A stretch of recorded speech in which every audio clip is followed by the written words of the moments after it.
chance of, okay, fine.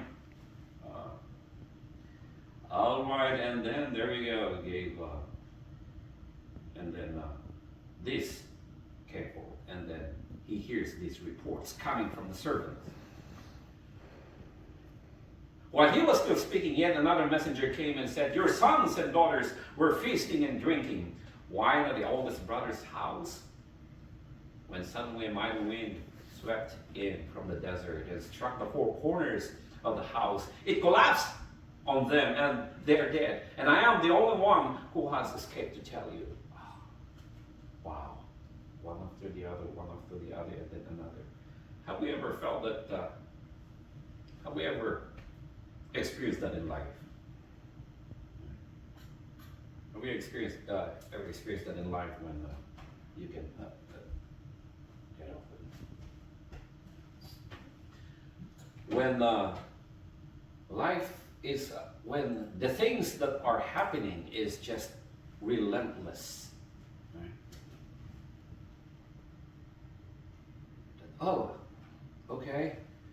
And then, oh yes, just like this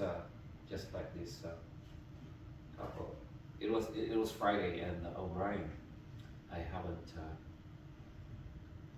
My boss said, "Brian, I haven't told you, but I'm telling my resignation on Friday." Oh, why? It's because, well, they said that the higher of the corporate is saying that they're going to write me up. And for us, we're in that situation, when we being out of a job, and wow, I have this mortgage to pay, I have this and that, and then you go home, and then, Daddy, all right, you say, Anna is sick. I think we need to bring her to the hospital. And then one after the other, and then you hear a call from overseas. Oh, Mama, that just, he didn't make it, he passed away. And then it happens in just successions. And, oh, okay. What is this? Oh, I'm a believer. I'm not, I believe in God. Am I supposed to experience these things in life when I came to Christ and said that I will have abundant life? And for Job, it did not end there, because we know later on that as he went on, and he had boils all over his body. I mean, his belongings, his house, his everything was just collapsed. And the wife was saying, and he couldn't bear it anymore, "Oh, Job, curse your God," and die. Have we ever come to the point wherein, we tried everything, and for that person, and yes, I'm almost to the point of surrendering, I'm getting ready to let go. What else is there? Right? When others, looks like it's better, it's fine, then it's the end. Why? Because of because of pain, because of suffering. In the life of David in Psalm chapter 35, "Lord, you have been watching. Do not keep quiet. Lord, do not leave me alone," David was saying. "Wake up. Come and defend me. My God and Lord, fight for me," David was crying out. In verse 24, "Lord my God, defend me with your justice. Don't let them laugh at me. Don't let them think, aha, we got what we wanted. Don't let them say, we destroyed him. Let them be ashamed and embarrassed, because they were happy when I hurt. experienced that in life? When we seem to feel that, oh, I mean, I'm already down. And it looks like you feel that the world is against you. And even your friends, even your sisters, even nobody is with you. Have you read it? When I scolded you and said that, and your mom scolded you, and then your sisters were, and you feel like it's just, well, oh, what's happening? What's happening? It's my fault all the time. But of course, there are more deeper things in that when we are into a lot of things, and just like when we are walking in life and real things that matter, we are at school, at work, wherever we are, our friends, and we feel like the world is against us. Cover them with shame and disgrace because they thought they were better than I was. That was David. Oh, David was a king. And probably this is most likely the time when he was fleeing from King Saul. When David was supposedly anointed to be the next king of Israel, and Saul was just bitter, and his projection was on David. I mean, it is this man, he's going to be the next thing. What's going to happen to me? What's going to happen to my plan for my ascendancy? Am I going down? And so he put on that. And so he made it to a point that he's going to get rid of David. And then when David came to know that, and initially he was in the palace enjoying Saul's protection and everything, but then Saul got jealous and the enemy was working in Saul, and he was being eventually ran away and then being sought after. His life, his safety, his comfort was gone. Yes, and that's what happens in life sometimes when people are just wanting to, for those who are against us, for the enemy that is using other people to put us down. And sometimes life itself, like nothing is going on the right way. Where are you?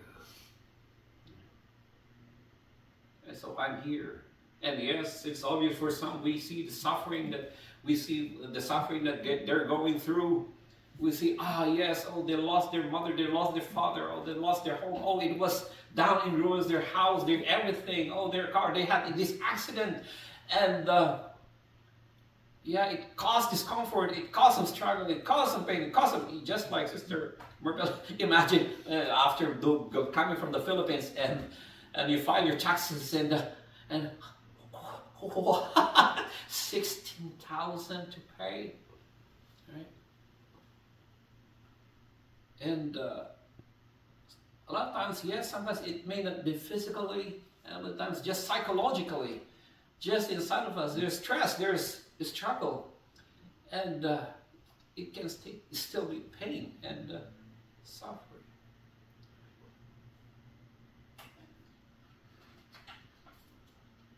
In Genesis chapter 4, verse 13, then Cain said to the Lord, "This punishment is more than I can stand. Today you have forced me to stop working the ground, and now I must hide from you. I must wander around the earth, and anyone who meets me can kill me." That was Cain was saying. I mean, foreseeing what God has decided for him. Why? Why was Cain in this situation? Well, prior to that, because he just killed his brother Abel. And yes, even prior to that, Adam and Eve chose to disobey God. And it opened up pain and suffering in this world. And all the perfect plan, beautiful plan of God came to this. It was because people, Adam and Eve, chose to disobey God. And that is one thing about the things that's happening around us, right? God did us, and I always say this, God did not make us as robots. the flick of his finger, and the wishy-washy, and what God ever wants, and then click and hit it, and then just push button, and then go and down, and then lie down, and then do this and that. And no, God didn't make us that way. And that's the reason why in the middle of the garden was the tree of knowledge of good and evil. And there was the tree of life, which it makes them live forever. Then the tree of knowledge of good and evil, that was, God said that, do not. There were forbidden things. And so even at the time, they had the freedom to choose. They had the freedom, because God didn't want them to be just like robots. Unfortunately, they choose the latter, and that was to disobey God, and they reap the consequence. But God, in His goodness, and that's where we can see that God is good, because it could have, my beautiful creation is being messed up, and I'm going to get rid of you.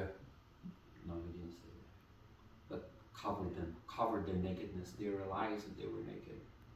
And then their innocence was messed up, destroyed. And their perception of things was altered. There is this feeling of guilt, hiding from God. When they heard God walking in the garden, and they hid, and where are you? I'm here because and okay, why is that so? As if God did not know anything. But God is sovereign, God is omniscient, God is all-knowing. It's just a matter of, because why was He speaking to Adam this way? It's because God is a God of fellowship and God of interaction, and wanting to talk to Adam the things. Even in Himself, in His nature, being a triune God is a fellowship by Himself. And so here, speaking with Adam, and then Adam realized that, we have disobeyed you. But God covered them and made a way for them. Okay, we made that mistake, and still made a way for them to follow. And what was that way? It's not a single road it's still a forked road, wherein they would walk and still would decide for themselves if they would continue to follow, to obey God. And God kept on providing ways. And here Cain is, unfortunately in his life, he made this decision because of greed, because the enemy has already taken a foothold in this world, that when he saw that Abel seemed to be more favored, his offering was more favored, he got jealous and did the unthinkable and struck his brother and died. And now what was the consequence? And then why? At that time, it's really becoming more messed up now. But God did not give up. Despite the murder, God still provided a way. I must wander around on the earth, and anyone who meets me can kill me. But God said, no, you won't be killed.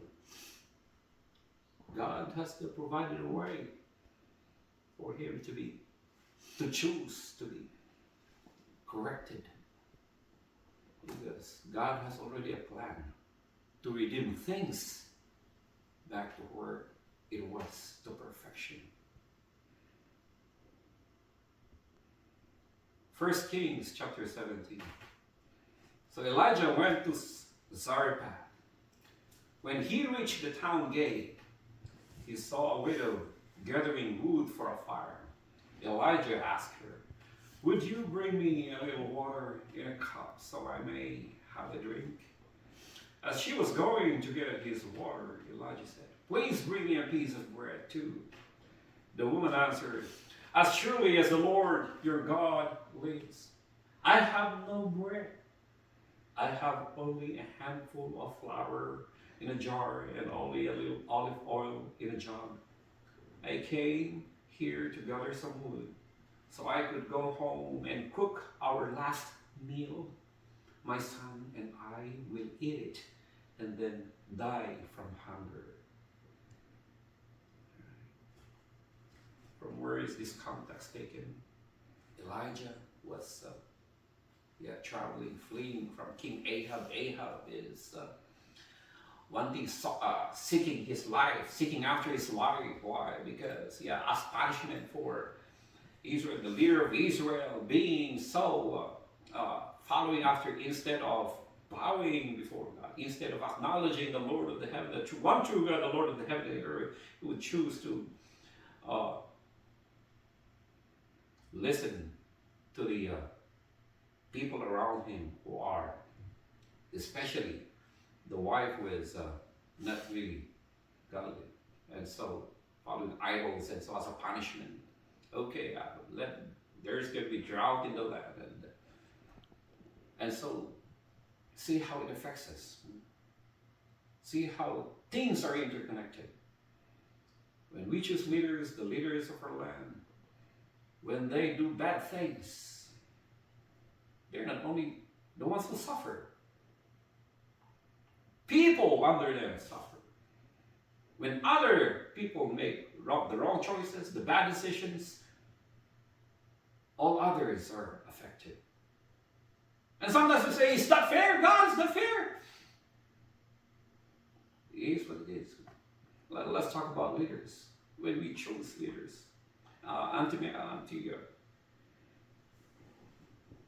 was talking a while ago, Auntie Daisy was talking a while ago about, yes, and President Trump is continuing with the things that is in the wall, it's closing in so that there's going to be security, and just like before when Nehemiah was rebuilding the wall to protect them against their enemies, and it's not bad.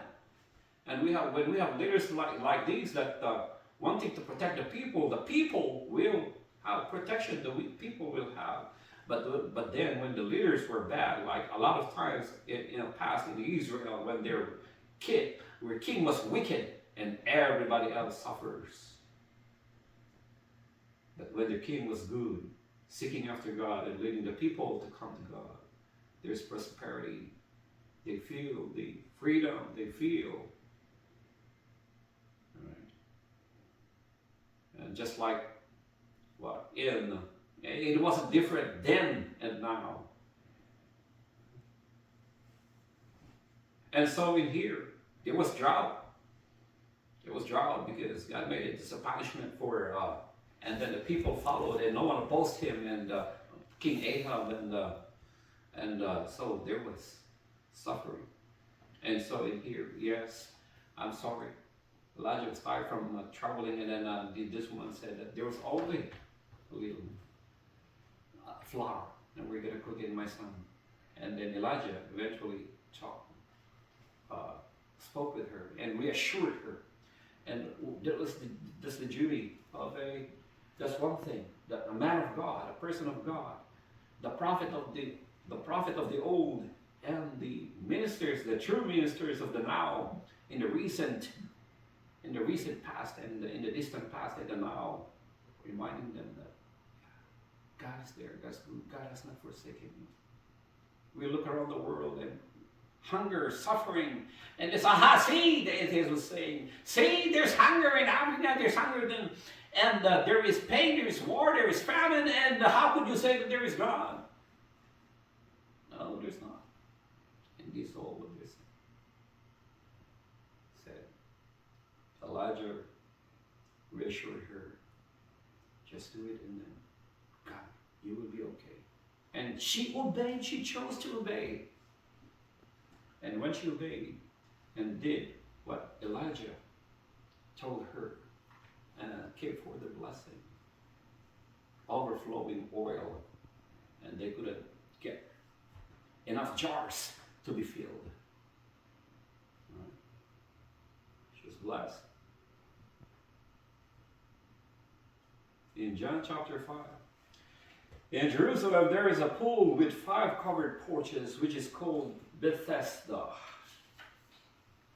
In the Hebrew language, this pool is near the sheep gate. Many sick people were lying on the porches beside the pool. Some were blind, some were crippled, and some were paralyzed. And they waited for the water to move. Sometimes an angel of the Lord came down to the pool and stirred up the water. And the angel did this. The first person to go into the pool was healed from any sickness he had. A man was lying there who had been sick for 38 years. Anybody who's suffering arthritis here? Anybody who's suffering from any kind of physical illness, pain? And in the past, none of these things, you had lower pain, you had sciatica, or you had, how long has it been? Like, even just a toothache. Oh, I wish I'm gonna die. Just a toothache, and say, just a toothache, like people feel like they're gonna die. Well, you know that it doesn't last very long. You take the right medicine, and then a painkiller is probably, and then you're gonna be well off. Yeah, you probably know, and she's already gone to be with the Lord. Yeah, our cousin who we have been praying for, and shared that it was late when she was diagnosed. What was the cause of her depression? Starting when she was young, when we were youth, and she was already having this kind of. She understood why she's got being thrown down, depression, and all the things that. Until lately, as she advanced in age, and that it looks like it's getting worse, but at least she was still able to work and got into Abu Dhabi, and then in the last and final years there was too much pain and suffering in her body that even the strongest, the most expensive painkiller couldn't cure her or ease the pain. And so what's causing it is because of these effect of Hashimoto's disease, that it's the thyroid gland, the thyroid hormone has gone depleted, and so she couldn't easily pass out her defecation, her stool, and that's causing a lot of pain. And so they had to make a tube to come out through her nose so that she could pass out the way, so that she couldn't be poisoned. And we have been praying for her, and she was still relatively young. Yeah, at 42, when not too long ago she passed. What was the essence?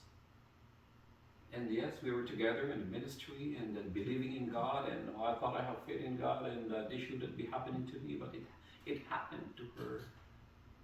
And God, where are you? She might have been asking, but no. That wasn't what she had. As we had from time update on her and spoke to her myself and said, thank you, Mom, for the encouragement. And was not resenting God for what was currently happening to her. Whereas able-minded people were blaming the things and blaming God for the pain and suffering. These people who were actually suffering, having pain. It is amazing. They're looking up to God.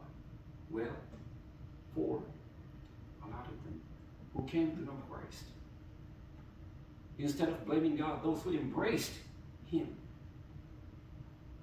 were actually pinning their hope in Him.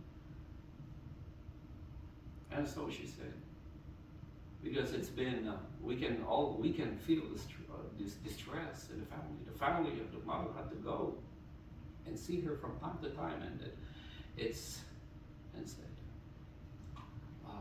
at one time she thought, is it a sin if I'm gonna ask that next time because she's been in the hospital for quite some months now, and then and almost 2 years, and then back and forth, because it did not happen just in this past recent year. It happened at Pakistan.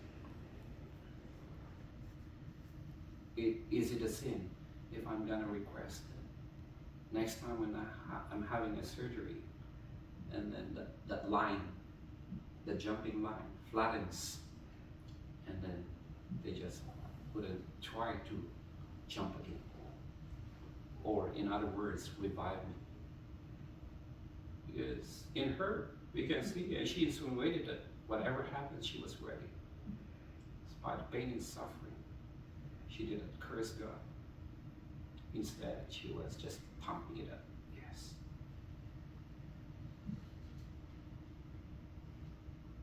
In Matthew chapter 11, come to me, all you who are weary and burdened, and I will give you rest.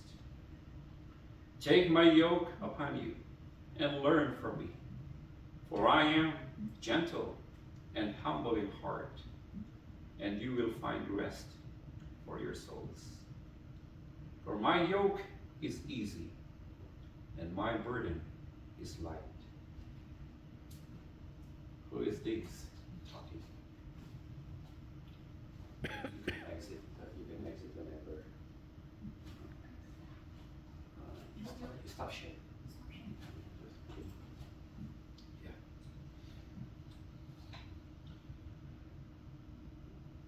For I am gentle and humble in heart, and you will find rest for your souls. For my yoke is easy, and my burden is light. Christ was talking here.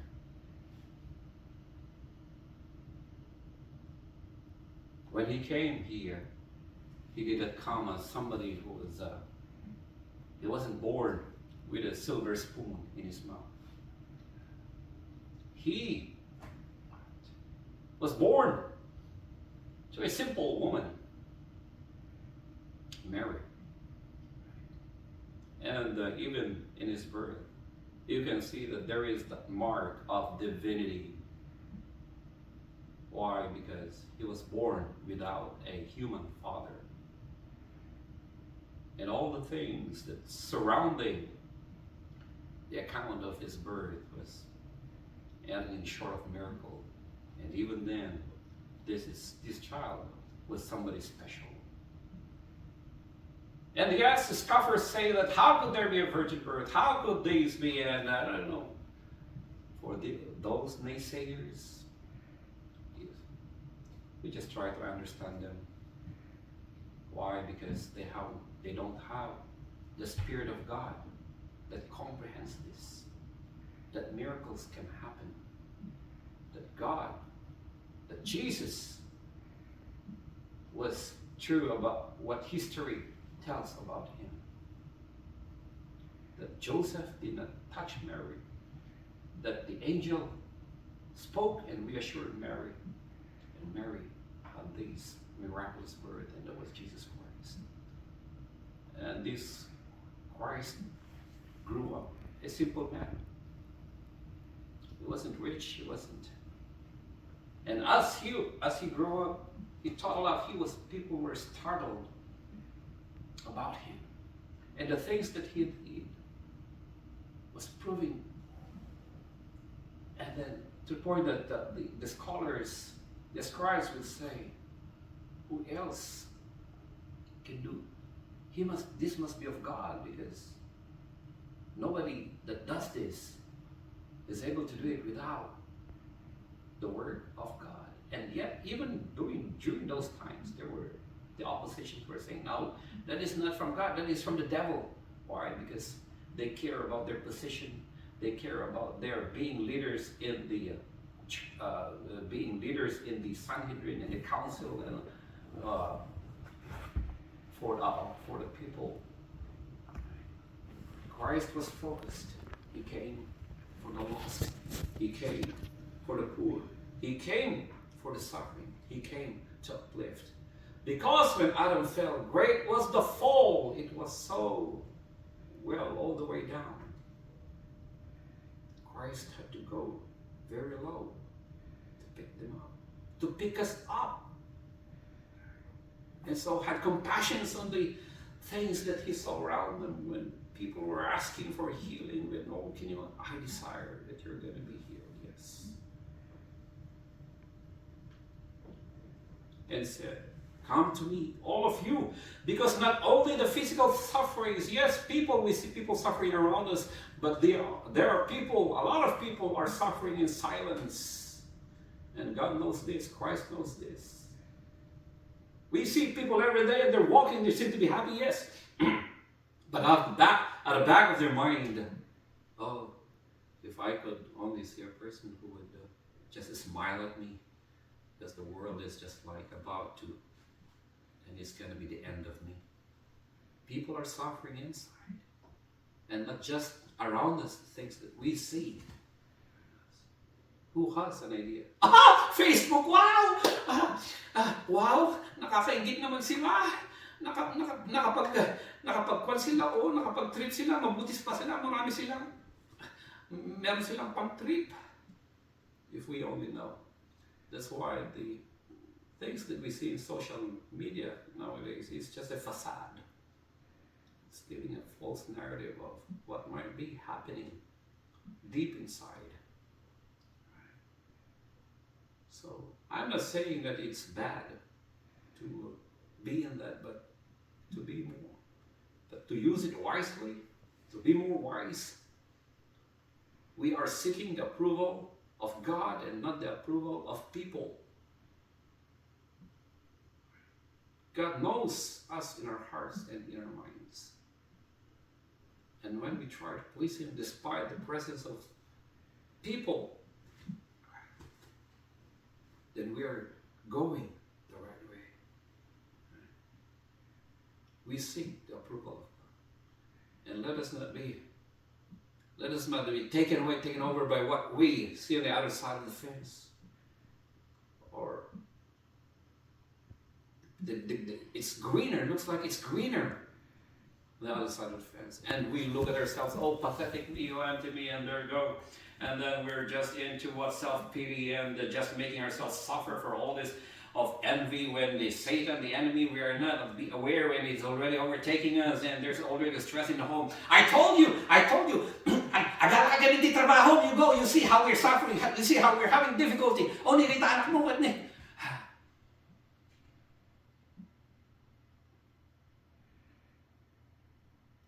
When we can learn to just get in the simplicity with Christ is saying. I know. It's complex. There's a lot of things going on. Why? Because we're social beings. Why? Because we are people of fellowship, of interactions, and God has designed us that way. To be interacting. And that's why God Himself, it could have been long ago if God wasn't carrying on, if God, and He could have ended, okay, shortcut that way, but no. It is in the process. Romans chapter 5, verse 3 to 5. Not only so, but we also glory in our sufferings, because we know that suffering produces perseverance. Perseverance, character. And character, hope. And hope does not put us to shame, because God's love has been poured out into our hearts through the Holy Spirit who has been given to us. What? That we are not glorying, that we glory in suffering? Is that right? How can we glory in suffering? How can what good it is when, they're, today's mentioned, they're in Israel, they're bombing each other, people are dying, and people are, how can there be glory there? Yeah, for what's happening in Israel right now, for happening in other parts of the world, for the news that this so and so in California drowned, their child drowned, and probably he's the only child, she's the only child, or anywhere else in the world. How it is unimaginable that this baby was just recently how could it be that, and this just happened, how could it be that this mother just left this a few months old baby in somebody else's and then just leave it there? And not only that, how could it be that it's easy, right, for others just to get rid of life in the womb? What is glory in there?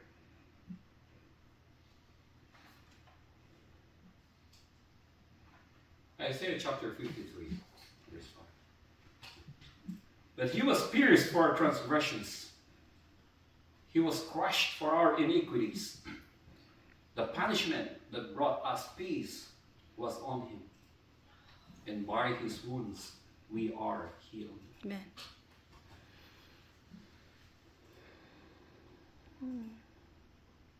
Okay, we say, people say what they say, but Christ came and just simply said that, come to me, all of you who are weary, who are heavy. I know your suffering. I know how it is. And so, not only that, when he came, was telling this, was exemplifying it, was healing the wound for a woman who had an issue of blood, for those who were downtrodden, for those who had no hope, he gave hope to them. And he did not only do that, he did not only try to lift them up with their bare hands, although he did not do it all. That's why people today are saying, why this, why not? Well, God still does miracles. God still do this. All right? Amen. And the ultimate thing that he did was he himself underwent through it when he was pierced, when he walked, slapped, carried the cross, and went and let himself hang on the tree and said, Father, forgive them. They know not what they do. Still, despite he went through the suffering, he went through the pain, he himself, the God of the universe, the creator of the universe, making himself to be like one of us, to suffer of pain, to be an example for us, that we can get through the utmost suffering, and yet at the end, like him, we gain the utmost victory. Amen. Now, before I continue, and then probably end in closing prayer, when the war in Ukraine started, it just dawned on me to create this video and posted it on YouTube. And let's just watch this short video clip and with it.